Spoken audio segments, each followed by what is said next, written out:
Hey, it's a shame. Point to the word. This will be part 4 of New Age. I just want to start with a verse that really sheds light on like New Age and all that entails of it. It's from 2 Corinthians chapter 11, verse 4.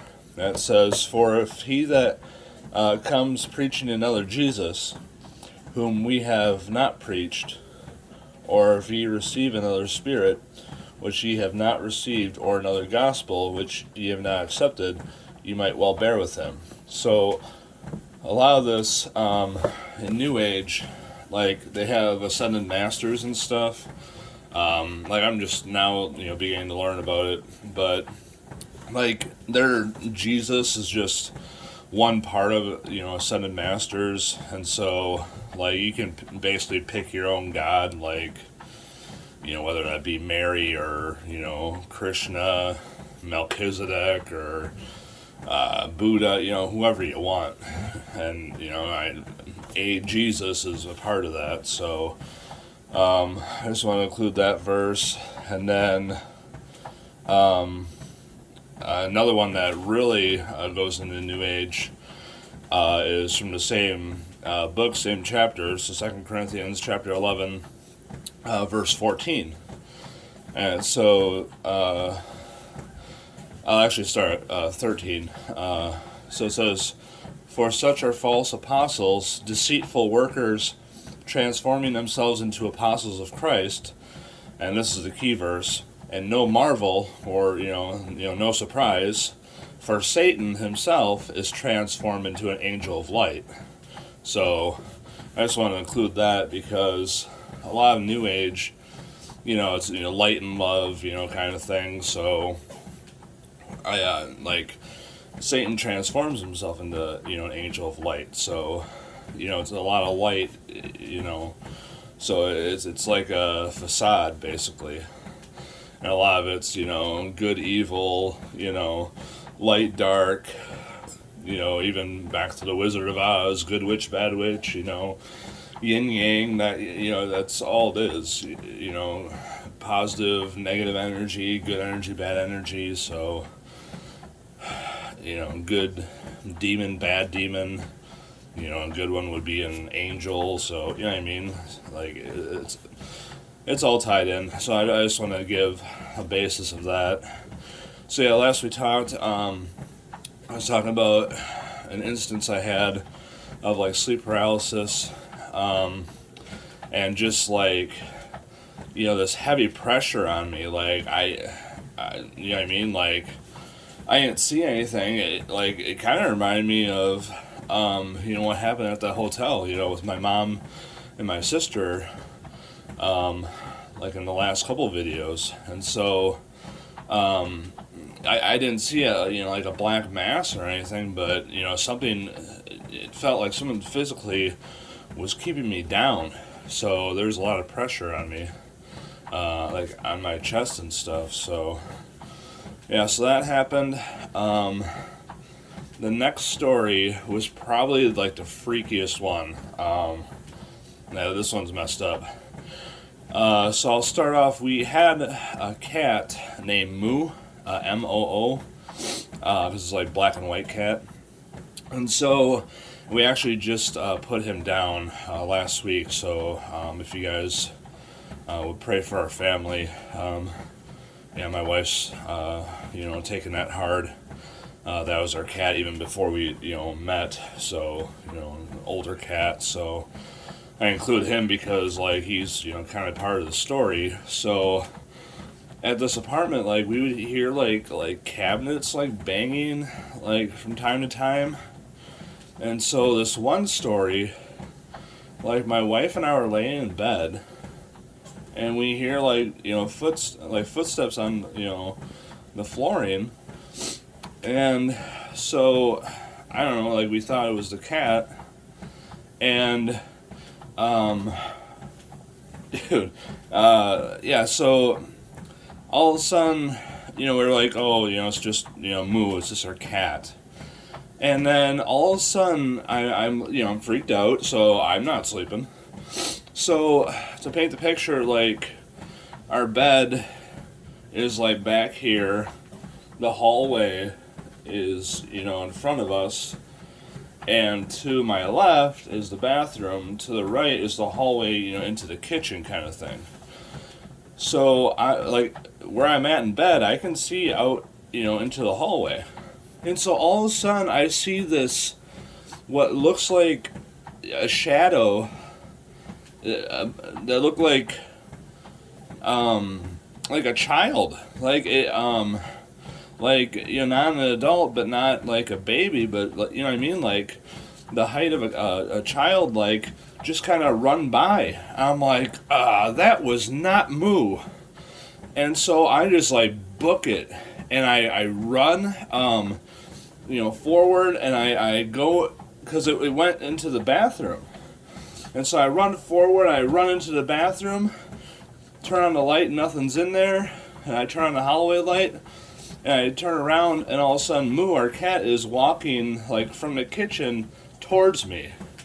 So, that was like confirmation that wasn't the cat. And the size of what I saw, the height of it was, much bigger than a cat. So that really freaked me out. That was messed up. And so the next story, it was just nonchalant, and this is the familiarity of the situation. My wife and I are, dealing with this stuff. And so we're just chilling on the bed, just laying on our bed. And all of a sudden, the pillow just does like a 180 and just flops over. And I'm like, did you see that? And my wife's like, yeah. Well, you know what I mean? It's getting so familiar that, a paranormal thing that just happened, we were almost numb to it. And that's crazy. To think about that, that's really messed up. And so, all this stuff is happening, and this is before I got saved. So I feel like I brought this stuff in there with me. So, we're going through all this stuff. Also, my mom was still, into New Age for a bit, and she ended up going to the psychic, because that's what, she was doing back then. And I was interested in karaoke, and so my wife and I would go out, and drink, and just hang out and sing songs at karaoke. And so I was interested in making some money and stuff, and so it was in the talks that maybe I would train to be a fill-in for a weekend or something like that. And so all of a sudden I didn't tell my mom this, and all of a sudden my mom went to a psychic, and the psychic told her about the family, and she told my mom two things about me and our family. And she said, one, your son, she's talking to my mom, your son is going to make money with music. And so I think we're on our way to a Christmas, with our family or something, and we're all riding together. My mom was telling me this because she was into that and excited about it. And so that came to pass, that I became a karaoke host, and I was making money for music. So that came to pass, and and I'll throw the other one in, because the psychic told my mom two things about me and my family. So that one, and then also in the same session, the psychic told my mom that, and he's gonna have kids, and it's gonna go bam, bam, bam.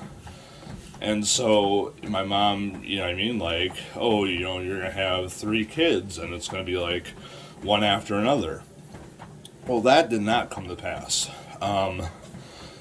So basically, like, right now, I have a 6-year-old kid, a son, and you would think, bam, bam, bam, you know what I mean? Like, what, 2-3 years apart or something?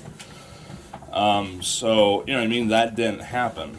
I don't have 3 kids right now, and this is quite a while after this psychic. So, I want to, in mentioning that, I do believe that psychics have an ability to talk to familiar spirits, and that's what it's called in the Bible. And I believe these familiar spirits are demons, and these demons can see, what's happening around you. Like, hey, like, you know what I mean? Like, and that's why, I believe that they have some accurate information. But the Bible says that, if, a psychic makes a mistake, or, if they don't get everything right, they're not 100% accurate. Like in the Old Testament, it was extreme. Like, it was like you would stone them to death.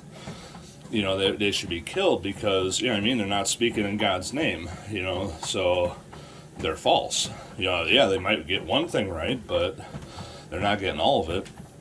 So, I believe that, people can, talk to familiar spirits. I believe that. And I feel like some of their information might even be correct. So, I'll end it there. But yeah, I mean, one thing turned out, and I no longer do that anymore. And the other one didn't. The other one absolutely did not turn out. So I'll end that. And I hope you guys have a great day. Bye.